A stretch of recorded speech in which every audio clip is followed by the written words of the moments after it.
all of these capabilities could wipe out millions of jobs. If a machine can reason, then what do you need a human for? A lot of stuff, it turns out.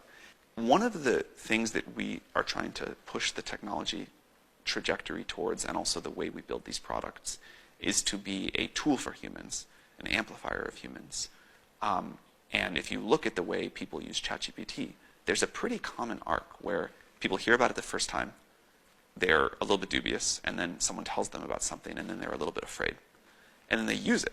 I see how this can help me. I see how this is a tool that helps me do my job better. And with every great technological revolution in human history, although it has been true that the jobs change a lot, some jobs even go away, and I'm sure we'll see a lot of that here. Human demand for new stuff, human creativity is limitless, and we find new jobs, we find new things to do. They're hard to imagine from where we sit today. I certainly don't know what they'll be, but I think the future will have all sorts of wonderful new things we do that you and I can't even really imagine today.